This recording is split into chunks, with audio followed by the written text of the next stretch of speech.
Muy buenas noches, bienvenidos a una nueva edición de En Paralelo. Esta semana hemos estado haciéndole seguimiento al caso de los gobernadores y a ello se suma el caso de Ancash y el caso de algunos modelos de desarrollo regionales, como por ejemplo el de Cajamarca, que han tenido pésimos resultados, y por eso estamos haciendo una primera mesa de conversación. Vamos a estar con Raúl Molina y Epifanio Vaca. Con ellos vamos a conversar sobre el proceso de descentralización y cómo esto ha afectado los casos mencionados. Luego estaremos con Elmer Cuba y Jorge González Izquierdo, ambos economistas, y con ellos vamos a hacer un poco de coyuntura económica, a ver cómo se presenta el 2014. Vamos a una pausa entonces y regresamos.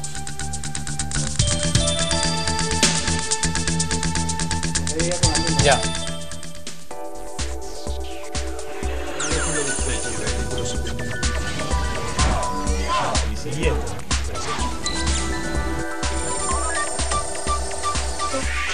Que se entrega finalmente a la espera de mayor.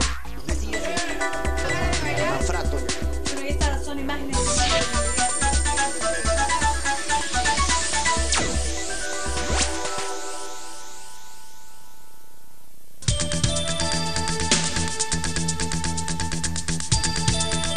Estamos con Raúl Molina y Epifanio Vaca. Con ellos vamos a hablar sobre la descentralización en el Perú. Buenas noches, gracias por estar con nosotros en el programa. Buenas noches, gracias. Bien, Raúl, tal vez podrías ayudarnos a ponernos en tema, digamos, para nuestros oyentes. ¿Cómo fue el proceso de descentralización que ocurrió a comienzos de los años 2000? ¿Cómo se estructuró ese proceso? A ver, fue respuesta a una demanda de democratización producto de que salíamos de 10 años de un gobierno autoritario. Entonces, eso marca mucho el diseño del proceso. Otra cosa que marca mucho el diseño del proceso es que en ese congreso de 2002 teníamos muchos exalcaldes. Y muchos exalcaldes que habían experimentado varias cosas siendo alcaldes, entonces tenían sus propias ideas sobre lo que debía ser gestión descentralizada. Entre ellas, por ejemplo, el predominio de mecanismos de participación ciudadana que tiene nuestra legislación. Entonces, hay una primera etapa en el gobierno de Toledo de diseño normativo, instalación de gobiernos regionales e inicio del proceso de transferencia de competencias, principalmente a gobiernos regionales. Lo que se ha hecho a gobiernos locales es muy pequeño y casi se ha desmontado, por ejemplo, al reemplazar programas de PRONA por Caliwarma. En esa etapa lo que se plantea es transferencia sometida a un proceso de verificación de capacidades. Para eso se diseña una ley y el proceso de aplicación de esa ley se vuelve tan engorroso que hace que al término del gobierno de Toledo se había avanzado muy poco con el proceso de transferencia de competencias. Entonces eso produce, dentro del shock de descentralización que plantea el presidente García al inicio, la propuesta esta de acelerar la transferencia de competencias. Claro, eso respondía a una demanda, pero el problema que originó es que se hizo un proceso de transferencia de competencias muy formal, o sea, más de competencias administrativas, donde no estaba claro cómo se dividía la torta del proceso de prestación por cada nivel. En el balance, yo te diría que 10 años después de haberse hecho la reforma constitucional, o un poco más de 10 años, la población no siente la diferencia, y eso creo que es lo más grave. Y mi hipótesis, y la quiero lanzar de una vez, digamos, respondiendo a tu pregunta de plantear el tema, es que hay que renovar el consenso político sobre el proceso. O sea, creo que el proceso ya se agotó en su envión que venía de 2002. No hay que retroceder, yo soy un convencido que no hay que retroceder. Un país como el Perú, con geografía tan difícil, patrones de asentamiento de la población tan diversos, desde muy concentrada hasta muy dispersa, necesitamos descentralizar, pero necesitamos descentralizar con un modelo que ponga más el acento en el resultado para la gente, más que en la reforma interna del Estado. Vamos a hablar un poco sobre las reformas que se podrían hacer, pero vamos a avanzar un poco con la situación actual. Epifanio, hay la sensación que en las regiones se perciben los beneficios de la descentralización, me refiero a los presidentes regionales en cuanto al poder y a la discrecionalidad del gasto, pero que no se han asumido las responsabilidades. Por ejemplo, en las regiones, disculpa que te interrumpa, las regiones, por ejemplo, no recaudan impuestos. O sea, no tienen competencia sobre la parte del trabajo que de alguna manera les otorgaría esa descentralización real de los ingresos, de los gastos, de las responsabilidades, ¿no? Claro, en una situación ideal eso sería lo esperable, pero en el Perú está demostrado que eso es imposible. En un país tan pequeño, con regiones tan heterogéneas, solo cabe un sistema de recaudación centralizado. Entonces, esa es la realidad nacional. Y respecto al otro, yo creo que en los 10 años del proceso que tenemos, 12 años en verdad, no obstante todas las dificultades que se han dado en las transferencias de competencias más formales que reales, en fin, yo creo que hay que poner atención también en cómo ha progresado la inversión descentralizada. La inversión pública descentralizada ha crecido a una tasa media de casi 30% promedio anual. Digamos, más allá de que no se tenga información sobre la calidad y el impacto de este gasto, es más o menos de sentido común saber que las inversiones en infraestructura vial, en infraestructura educativa, canales de riego, electrificación, han avanzado. El estudio digamos, de Webb es muy revelador en ese sentido. Te indica de que a pesar de todo... el estudio de conectividad, ¿verdad? Exactamente, que a pesar de todo, hoy en día, gracias a esta descentralización del presupuesto, y no por una voluntad política, sino por la existencia de una ley del canon que permite, asociado a este crecimiento de las inversiones y de la renta minera especialmente, hace que flujos importantes de dinero vayan a las regiones. Entonces, las municipalidades y gobiernos regionales, especialmente municipalidades en muchos territorios, se han convertido en actores importantes de la vida económica y social. Eso es nuevo en el país. Pero a eso me refería un poco por la sensación de que ellos perciben los beneficios pero no las responsabilidades. Uno va al interior y efectivamente hay un desarrollo muy grande de infraestructura, pero no estando acompañado de un desarrollo de instituciones, uno se pregunta por qué presidentes regionales que antes eran abiertos, antimineros, anticapitalistas y todo, de pronto lo único que piensan es en construir. Y entonces, no habiendo instituciones que velen porque esas inversiones se hagan de una manera transparente, pues queda la duda si lo que estamos viendo no es más un ejercicio de búsqueda de rentas, de corruptela abiertamente hablando. Pero, ¿me permites? Sí. La debilidad de las instituciones no es un efecto de la descentralización. O sea, la debilidad de nuestras instituciones viene desde el inicio de la República. Y no podemos achacarle que está concentrada en los gobiernos subnacionales. O sea, nuestro gobierno nacional es igual de débil. Pero digamos que si en Lima es débil, en las regiones es mucho más débil.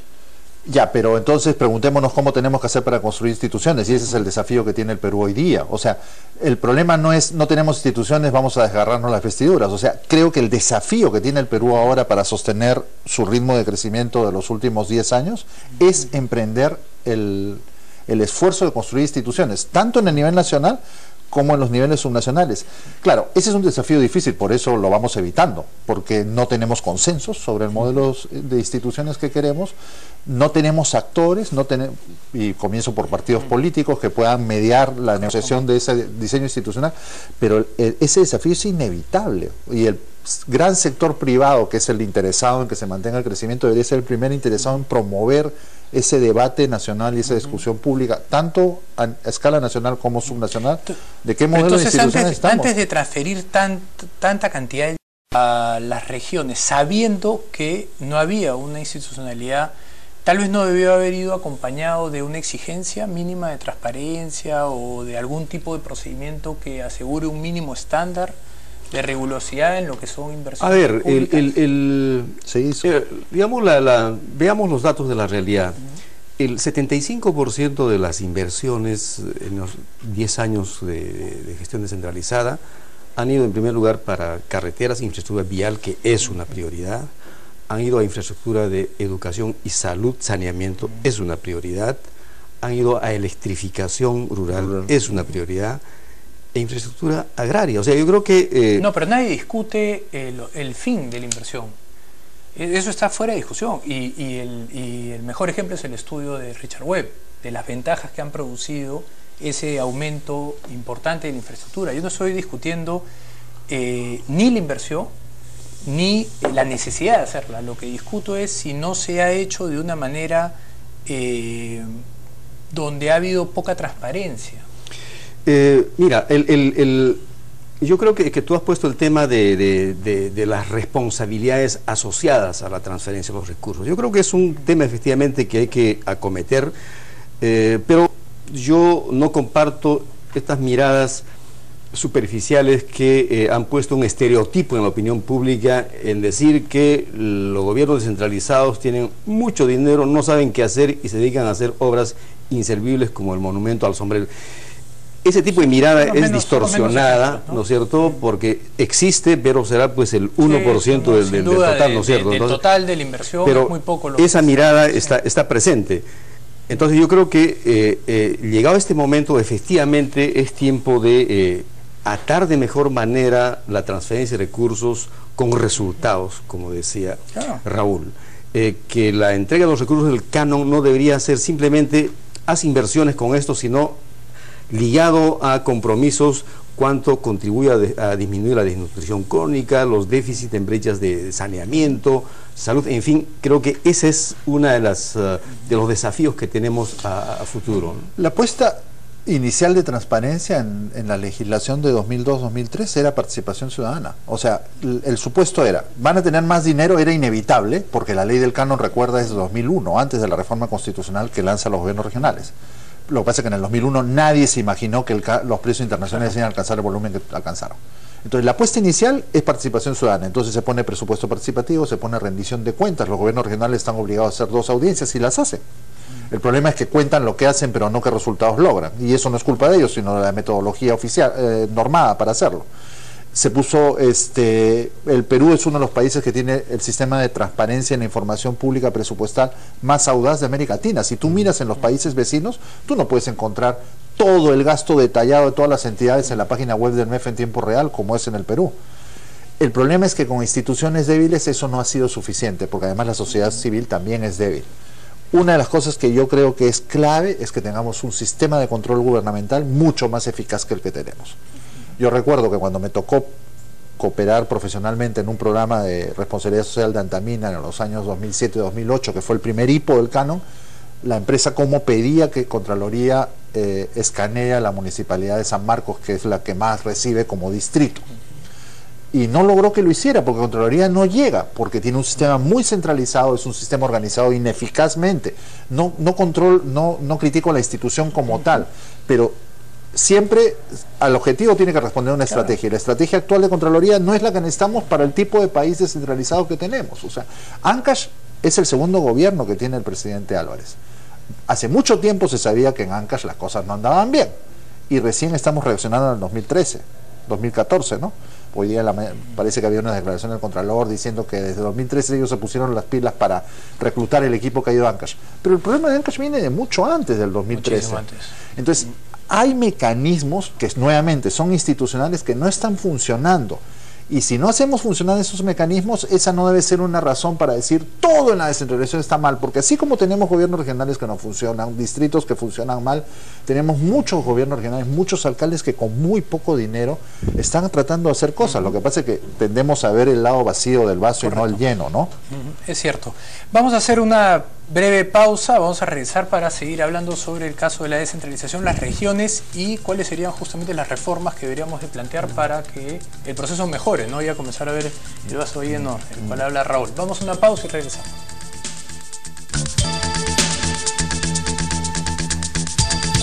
Bien, regresamos, estamos conversando con Raúl Molina y Epifanio Vaca sobre la descentralización y los gobiernos regionales. Epifanio, ¿cuáles son las principales reformas que tú crees que se deben de plantear? No sé si este gobierno está en estos momentos con el interés y con la dinámica para hacerlo, pero ¿cuáles son las reformas que deberíamos de plantear para mejorar el proceso de descentralización? Hay varias. Señalando, digamos, rápidamente, creo que un primer pendiente es la instalación y funcionamiento del Consejo de Coordinación Intergubernamental. Creo que una vez que se sustituyó el CND por lo que hoy existe, ahí se ha perdido. Creo que es indispensable tener un órgano de este tipo, porque uno de los aspectos que falla de manera clamorosa hoy en día es esa ausencia de coordinación intergubernamental de los sectores, gobiernos regionales y municipalidades en el territorio. Ahora, antes de pasar a eso, tal vez no sería, pregunto, más importante ir hacia un proceso de macroregiones, porque la heterogeneidad que hay entre las regiones es gigantesca, ¿no? Y justamente los beneficios de una son los perjuicios de otra, y las fortalezas de una son las debilidades de otra, y que están relativamente cerca. Entonces, uno se imagina ciertas macroregiones donde hay costa, sierra y selva, con lo cual lo que ganan en una época de pesca, pues pueden migrar a otras zonas para hacer agro, tienen el canon que se puede distribuir de mejor manera. ¿Cómo ven ustedes eso? Efectivamente, yo creo que ese es un tema prioritario, sin embargo hay que tomar en cuenta el fracaso del 2005, o sea, ya tenemos un resultado de las dificultades que significa hacer un consenso acerca de la regionalización.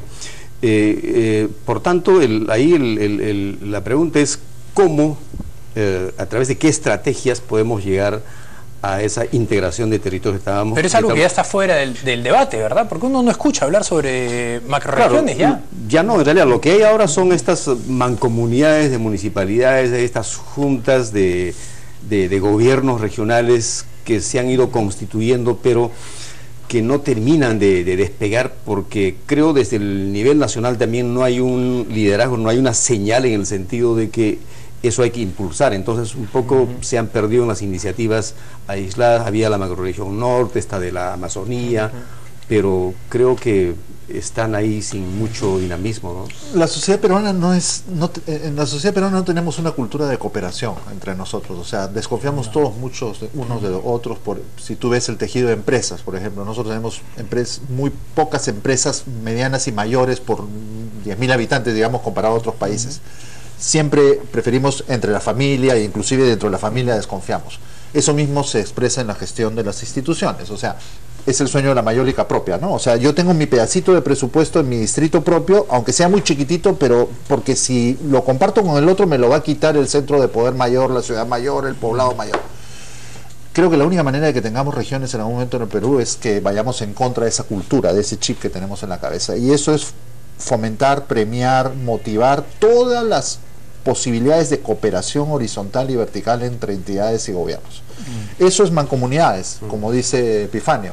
Tenemos una ley de mancomunidades regionales, una ley de mancomunidades municipales, pero no existen los incentivos. El gobierno nacional, en lugar de premiar los comportamientos de cooperación, les pone barreras.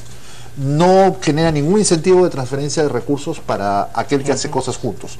No cofinancia proyectos de mayor proporción cuando los hacen juntos. No favorece mecanismos obligatorios de interrelación entre regiones vecinas que tienen economías complementarias. Entonces, no nos quejemos de que andemos todos separados si no ponemos los incentivos para que andemos juntos. La regionalización es inevitable e indispensable en el Perú para que la organización del Estado coincida con la organización de las personas y las economías territoriales, pero eso no lo vamos a lograr por ley. El referéndum no funciona. Lo que está mal es el método que está planteado en la Constitución, no el fin. Correcto. Para muchos, y suena pues tal vez un poco tosco decirlo a estas alturas del desarrollo democrático, pero para algunos la resolución debería venir de arriba abajo. ¿Hay espacio para eso? Estamos en una situación en la cual puede ir desde, no sé, el Congreso o el Ejecutivo, una legislación dirigida a generar macroregiones. No creo. Digamos, con la dispersión y debilitamiento de los partidos políticos, con, digamos, gobiernos que a lo sumo alcanzan 25%, eso es imposible. Y digamos, la falta de legitimidad hace pues muy difícil sí. Todas las experiencias reales de regionalización son de arriba para abajo. La francesa, la italiana, la chilena, la nuestra. No, es lo que uno tiende a decir. Si no se pueden poner de acuerdo, pues... Exactamente. El problema es que necesitas un Estado más legítimo. Y en el Perú, ni el Poder Ejecutivo ni el Poder Legislativo tienen legitimidad para eso. O sea, la población no lo aceptaría. Entonces, ese es el drama en el caso peruano. Claro, cuando uno dice cómo mejoramos las instituciones en las regiones, lo lógico es decir, bueno, pues ni siquiera lo hemos podido hacer a nivel de Lima, que es la parte donde está supuestamente la masa crítica de personas capaces de crear las reformas. El futuro no se avisora mucho mejor entonces a nivel institucional para las regiones. Pero el que tiene que tomar, ahí sí yo me pongo de arriba para abajo, el que tiene que tomar la iniciativa para poner los sentidos correctos es el nivel nacional, porque justamente están las mayores capacidades, y para eso el nivel nacional tiene que entender eso. Tiene que aceptar que el devenir futuro del país es descentralizado, que lo que nos hemos equivocado es en el método para hacerlo. Entonces hay que comenzar a variar el método, pero no poner en cuestión el objetivo. El gobierno nacional siempre ha puesto en cuestión el objetivo, siempre ha dudado de descentralizar. Y el problema no es descentralizar, el problema es cómo lo hemos hecho. Si los actores políticos nacionales, con todas las debilidades que tienen, las tienen menos o tienen más poder acumulado que los subnacionales, se deciden a comenzar a poner los incentivos, y hablo, por ejemplo, no solo de los actores políticos, sino institucionales como el Ministerio de Economía y Finanzas, y abordamos una descentralización fiscal a la medida del Perú, no por el lado de los ingresos, que tú planteabas al comienzo que no es posible, pero por el lado del gasto ordenado, asociado a resultados, con unas instancias de cooperación entre gobiernos en función de prestarle mejor servicio a la gente, poco a poco podemos ir colocando las cosas en su carril. Muy bien. Quisiera preguntarles por lo que está sucediendo como ejemplo, el caso de Ancash, porque todos sabemos que el caso de Ancash no es el único, ¿no? Hay otras regiones que viven dramas similares. Si es que la forma como hemos construido la descentralización tiene algo que ver con lo que estamos viviendo el día de hoy a nivel sobre todo de inseguridad, de estas organizaciones delictivas que han cooptado básicamente algunas de estas regiones, ¿no? Mira, yo creo que no, porque ha sido posible una gestión como la del señor Álvarez en Ancash, porque han contribuido o ha establecido alianzas con el resto de poderes, es decir, tenía a su lado al Poder Judicial, la Fiscalía, la Policía, la Contraloría, digamos, mirando a cualquier al mismo parte, gobierno central y también, con ¿no? escasos mecanismos de fiscalización y control. Entonces yo creo que, como decía Raúl, mal haríamos en achacar a la descentralización estos problemas. Tal vez la manera de mirar, de abordar este tema es fijarse en las experiencias de mejor gestión. Fíjate San Martín, fíjate Arequipa, y creo que de ahí es donde hay que extraer lecciones para ver de qué manera, digamos, este proceso no solo da resultados como el de Ancash, sino están habiendo otros procesos con buenos liderazgos democráticos que buscan consensos. En Arequipa es, en ese sentido, interesante cómo un gobierno regional con cierto liderazgo ha establecido alianzas con la empresa privada y las organizaciones sociales para acometer proyectos estratégicos para el desarrollo de esa región. La propia Moquegua, ¿no? Siendo Moquegua, mucho más pequeñita. Claro, Moquegua, y tiene el más alto nivel y estándar educativo a nivel nacional, ¿no? A ver, yo quería proponer mirar esta pregunta que tú planteas desde otra perspectiva. Un modelo de política económica que está basado fuertemente en crecimiento, y a partir de crecimiento supone que vamos a generar poco a poco reducción de las desigualdades. Claro, pero disculpa que te interrumpa, pero ni para eso podemos llegar a un consenso mínimo. Mira Cajamarca, ¿no? Cajamarca tiene un modelo cubano, ya ni sé de dónde es, ¿no? Mira, pues, es un modelo claramente alejado del estándar nacional. Es la presidencia, ¿no?, regional, pero la economía de Cajamarca funciona con las reglas de toda la economía del país. O sea, el gobierno regional de Cajamarca no tiene capacidad para imponer reglas económicas distintas en el departamento de Cajamarca. Bueno, pero básicamente es lo que ha sucedido, porque si ha impuesto, digamos, retrasar un proyecto. Todo lo que es digamos, servicios, lo que es está bien. Industrias de alguna manera colaterales a las mineras, todo se ha caído. Está bien, José, pero no nos quedemos en eso. O sea, ese modelo de crecimiento, el problema es que no logra todavía incorporar a todos los peruanos, pero sí genera una ansia de consumo en muchos peruanos que no tienen los recursos para entrar a eso, a esa rueda de crecimiento. Entonces, por una serie de razones, sería muy largo decir. Entonces, eso genera, hace poco Naciones Unidas ha planteado un concepto de delito aspiracional, ¿no? O sea, eso genera muchas ansias en muchos jóvenes que no tienen capacidad de entrar a esos mercados en crecimiento, y a veces algunos segmentos de ellos entran a terrenos en la informalidad, en el borde de la ilegalidad, desde economía, minería ilegal hasta delincuencia asociada a sindicatos de construcción civil en Chimbote. Es sobre esas bases que Álvarez construye su proyecto político. Si al lado de eso tienes instituciones muy débiles, no nos sorprendamos que esos procesos de, digamos, de ilegalidad o informalidad comiencen a penetrar por, digamos, vasos comunicantes de las instituciones. Yo creo que eso es el caso de Ancash. Y en todo el Perú se da en distintas proporciones. Lo que pasa es que Ancash ha llegado a un nivel en que no se puede manejar. Extremo, además, que como dice Epifanio, ha permeado instituciones que no están descentralizadas. La policía, el Poder Judicial y el Ministerio Público no están descentralizados, igualito están permeados de corrupción en Ancash. No es solo el gobierno regional, y también muchos distritos. Por el exceso de recursos, hay mucha gente que quiere acceder a esos recursos por el camino corto. Y eso ha generado un tejido, una red en Ancash que ha llegado a un extremo que ha saltado. Pero en otros lugares está en otras proporciones.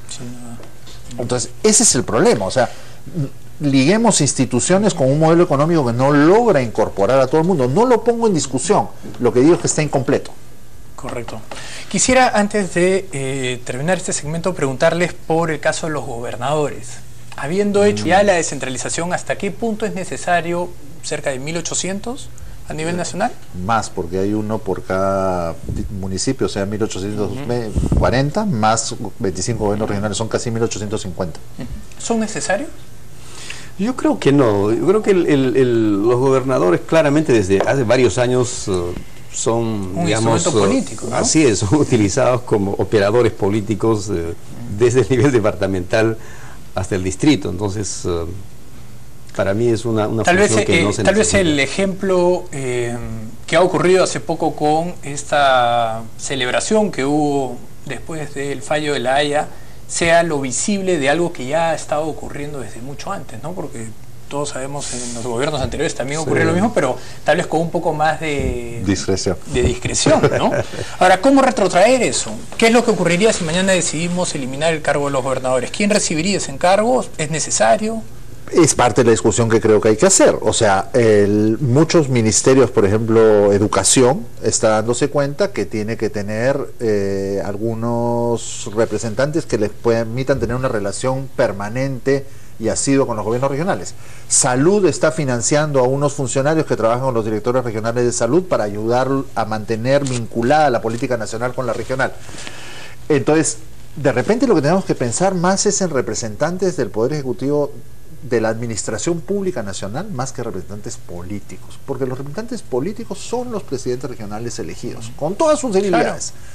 Pero las administraciones, que son las que manejan el día a día de los servicios públicos, necesitan mantenerse vinculadas, porque el gobierno nacional tiene la mayor parte del financiamiento. El gobierno nacional maneja la carrera pública de salud y educación, los gobiernos regionales manejan el servicio, los alcaldes lo apoyan. Ese vínculo está muy quebrado después de la descentralización, porque hemos partido la torta como si fueran tajadas. Entonces, no necesitamos representantes políticos, pero sí tal vez necesitamos coordinadores de la administración pública.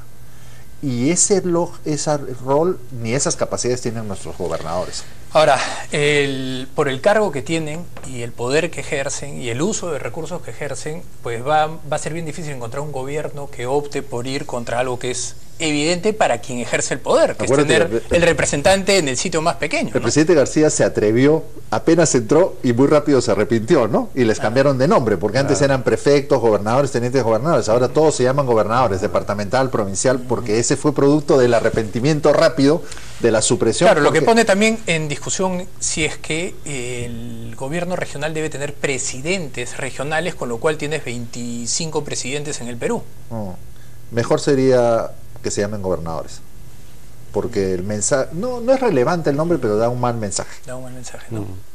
¿Qué opinas? Sí, yo pienso lo mismo, que no me parece relevante. Sí, o sea, no va a cambiar mucho, pero digamos, es verdad que decir presidente... Bueno, por lo menos no tendremos primeras damas en cada una de las regiones. ¿No? Es un mal mensaje simbólico, ¿no? En un país unitario decir que hay muchos presidentes, ¿no? Mejor sería que se llamen gobernadores o lo que es cualquier otro nombre. Claro, para actividades más de la Pero eso es simbólico, ¿no?